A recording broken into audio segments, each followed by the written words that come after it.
Hello everyone, welcome to Gboard Class 9. It's me and Nafi. Yes, നിങ്ങളുടെ ഓണം എക്സാമിന് ഇനി വളരെ കുറച്ച് ദിവസങ്ങളേ ഉള്ളൂ. ആ ഓണം എക്സാമിൽ ജോഗ്രഫി ചാപ്റ്റർ 1-ൽ നിന്ന് ചോദിക്കാൻ ചാൻസ് ഉള്ള ഇമ്പോർട്ടൻ്റ് ആയിട്ടുള്ള കുറച്ച് ക്വസ്റ്റ്യൻസ് ഞാൻ എന്ത് ചെയ്യാൻ പോവാണ്, ഡിസ്കസ് ചെയ്യാൻ പോവാണ്. അതിന് മുന്നേ നിങ്ങൾ ആദ്യം 3 കാര്യങ്ങൾ കമൻറ്റ് ചെയ്യണം.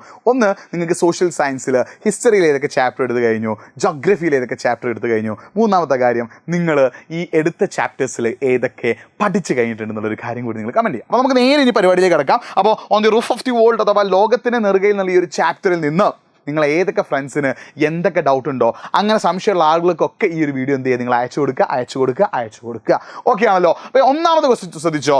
What are the 3 types of plate boundaries, classify the speciality in 1 sentence each. അല്ലേ, 3 തരം ഫലക അതിരുകൾ ഏതൊക്കെയാണ്, ഓരോ വാക്യത്തിലും അവയുടെ പ്രത്യേകത വിശദമാക്കുക. അപ്പോൾ ഏതൊക്കെയാണ് 3 തരം ഫലക അതിരുകൾ? ഒന്നാമത് കൺവേർജന്റ് ബൗണ്ടറി അഥവാ സംയോജക സീമയാണ്. അതായത് the plate move towards each other. അല്ലേ, ഫലകങ്ങൾ എന്ത് ചെയ്യുന്നു, പരസ്പരം അടുത്ത് വരുന്നു. അതിനെ വിളിക്കുന്ന പേരാണ് എന്ത്, കൺവേർജന്റ് ബൗണ്ടറി അഥവാ സംയോജക സീമ. രണ്ടാമത് എന്താ, ഡൈവേർജന്റ് ബൗണ്ടറി അഥവാ വിയോജക സീമയാണ്. The plates move away each other. അല്ലെ, എന്ത് ചെയ്യാണ്, ഫലകങ്ങൾ തമ്മിൽ പരസ്പരം അകന്നു നീങ്ങുന്നു. അതിനെ വിളിക്കുന്ന പേരാണ് എന്ത്, ഡൈവേർജന്റ് ബൗണ്ടറി അഥവാ വിയോജക സീമ. 3 തേർഡ് വൺ എന്താ, ട്രാൻസ്ഫോം ബൗണ്ടറി അഥവാ ഛേദക സീമയാണ്. ഫലകങ്ങൾ പരസ്പരം ഇങ്ങനെ ഉരഞ്ഞു നീങ്ങുന്നു. അല്ലെ, അതിനെ വിളിക്കുന്ന പേരാണ് എന്ത്, ഛേദക സീമ. ഇത് 1 മാർക്കിനും 2 മാർക്കിനും 3 മാർക്കിനും എക്സാമിന് ചോദിക്കാൻ ചാൻസ് ഉണ്ട്, പഠിച്ചു വെച്ചോ. അടുത്തത്, which are the regional divisions of Himalaya. ഹിമാലയത്തിന്റെ പ്രാദേശിക വിഭജനങ്ങൾ. ക്വസ്റ്റ്യൻ ശ്രദ്ധിക്കണേ, റീജിയണൽ ഡിവിഷൻസ് ഓഫ് ഹിമാലയ ആണ്. ഹിമാലയത്തിന്റെ പ്രാദേശിക വിഭാഗങ്ങൾ അല്ലെങ്കിൽ പ്രാദേശിക വിഭജനങ്ങൾ ഏതൊക്കെ? ക്വസ്റ്റ്യൻ ശ്രദ്ധിച്ചോ, റീജിയണൽ ഡിവിഷൻസ് ആണ്, മാറിപ്പോകരുത്. ഏതൊക്കെയാണ് ഹിമാലയത്തിന്റെ റീജിയണൽ ഡിവിഷൻസ്? വെസ്റ്റേൺ ഹിമാലയം ഉണ്ടല്ലോ. ഒന്നാമത്തേതാണ് വെസ്റ്റേൺ ഹിമാലയം ഉണ്ട്, പടിഞ്ഞാറ് ഹിമാലയം. രണ്ടാമത്തേതാ സെൻട്രൽ ഹിമാലയം അഥവാ മധ്യ ഹിമാലയം. മൂന്നാമത്തേതാ ഈസ്റ്റേൺ ഹിമാലയം അഥവാ കിഴക്കൻ ഹിമാലയം. So there are 3 regional divisions for Himalaya. First one ഏതാണ്, വെസ്റ്റേൺ ഹിമാലയമാണ്. സെക്കൻഡ് വൺ ഏതാ, സെൻട്രൽ ഹിമാലയം അഥവാ മധ്യ ഹിമാലയമാണ്. മൂന്നാമത്തേതാ ഈസ്റ്റേൺ ഹിമാലയം അഥവാ കിഴക്കൻ ഹിമാലയമാണ്. പഠിച്ചു വെച്ചോട്ടോ. ഇനി ഈ ഹിമാലയത്തെ സെപ്പറേറ്റ് ചെയ്യുന്ന റിവേഴ്സ്, ഇത് വളരെ വളരെ ഇമ്പോർട്ടൻ്റ് ആണ്. ഓരോ ഹിമാലയത്തിനും ഇടയിലുള്ള റിവേഴ്സ് ഏതൊക്കെയാടാ? വെസ്റ്റേൺ ഹിമാലയം എന്ന് പറഞ്ഞാൽ എന്താ, റിവർ ഇൻഡസ് ആൻഡ് റിവർ കാളി. സിന്ധു നദിക്കും കാളി നദിക്കും ഇടയിലാണ് എന്തുള്ളത്, വെസ്റ്റേൺ ഹിമാലയം അഥവാ പടിഞ്ഞാറ് ഹിമാലയം. ഇനി സെൻട്രൽ ഹിമാലയം അഥവാ മധ്യ ഹിമാലയം എന്ന് പറഞ്ഞാലോ, river Kali and river Teesta. ഇതൊക്കെയാണ് കാളി നദിക്കും ടീസ്റ്റ നദിക്കും ഇടയിലാണ് എന്തുള്ളത്, സെൻട്രൽ ഹിമാലയം അഥവാ മധ്യ ഹിമാലയം. ആൻഡ് ഈസ്റ്റേൺ ഹിമാലയം അഥവാ കിഴക്കൻ ഹിമാലയോ, Teesta river and Brahmaputra river. Teesta നദിക്കും ബ്രഹ്മപുത്ര നദിക്കും ഇടയിലാണ് എന്തുള്ളത്, ഈസ്റ്റേൺ ഹിമാലയം അഥവാ കിഴക്കൻ ഹിമാലയം ഉള്ളത്. അതും പഠിച്ചു വെച്ചോട്ടെ, എക്സാമിന് ചോദിക്കും. പിന്നെ അടുത്തൊരു ക്വസ്റ്റ്യൻ എന്താ, prepare a short note on Kashmir Himalaya. Kashmir ഹിമാലയത്തെക്കുറിച്ച് ഒരു ചെറിയ കുറിപ്പ് തയ്യാറാക്കാൻ ഒരു 3 മാർക്കിനൊക്കെ എന്ത് ചെയ്തേക്കാം, എക്സാമിന് ചോദിച്ചേക്കാം. അപ്പോൾ എന്താണ് കാശ്മീർ ഹിമാലയത്തെ ഫീച്ചേഴ്സ് വെച്ച് നിങ്ങൾ എഴുതേണ്ടത്?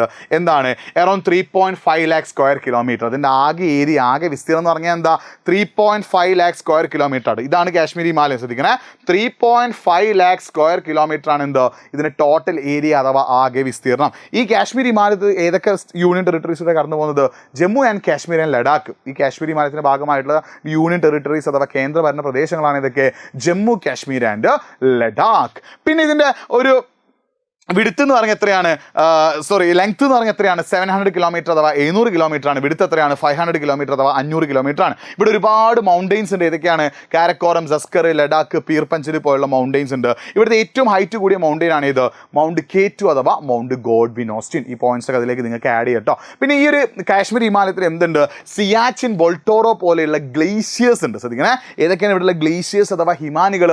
സിയാച്ചിൻ ആൻഡ് ബോൾട്ടോറോ പോലെയുള്ള ഗ്ലേഷ്യേഴ്സ് അഥവാ ഹിമാനികൾ എവിടെയുണ്ട്, കാശ്മീർ ഹിമാലയത്തിലുണ്ട്.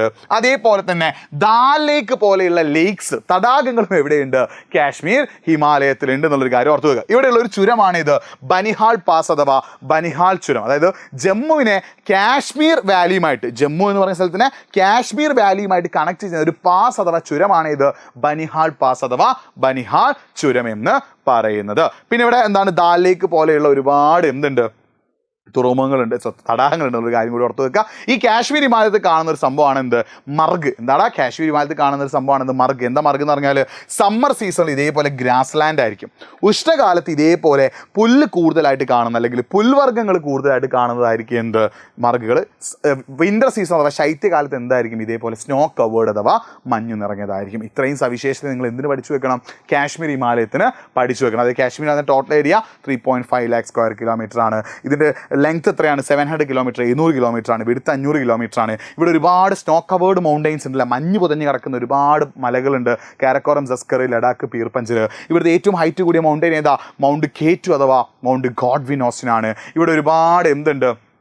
ഗ്ലേഷ്യേഴ്സ് ഉണ്ട്, സിയാച്ചിൻ, ബൊൾട്ടോറോ. ഈ ഭാഗത്ത് കൂടി ഒരുപാട് റിവേഴ്സ് പോകുന്നുണ്ട്. രവി, ജലം, ചെനാബ് പോലുള്ള റിവേഴ്സ് അഥവാ നദികൾ ഒഴുകുന്നുണ്ട് കേട്ടോ. ഈ പോയിന്റ്സ് ഒക്കെ നിങ്ങൾ എന്ത് ചെയ്യുക? പഠിച്ചു വെക്കുക. ഇവിടുത്തെ ചുരമാണിത് ബനിഹാൾ പാസ്.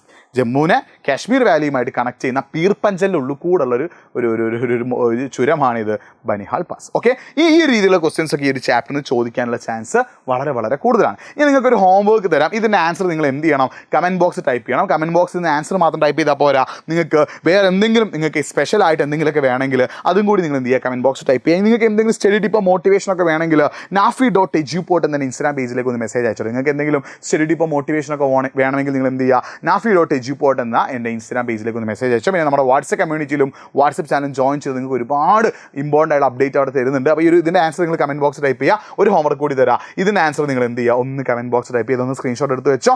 ഇതിൻ്റെ ആൻസർ നിങ്ങൾ എന്ത് ചെയ്യുക? ഒന്ന് കമൻറ്റ് ബോക്സ് ടൈപ്പ് ചെയ്യുക. ഈ ഒരു വീഡിയോ മാക്സിമം നിങ്ങളുടെ ഫ്രണ്ട്സിലേക്ക് അയച്ചു കൊടുക്കുക. അപ്പം സെറ്റാക്കി നമുക്ക് വീണ്ടും കാണാം. എല്ലാവർക്കും ഓണം എക്സാം ഈസി ആവട്ടെ. It's me Nafi signing of.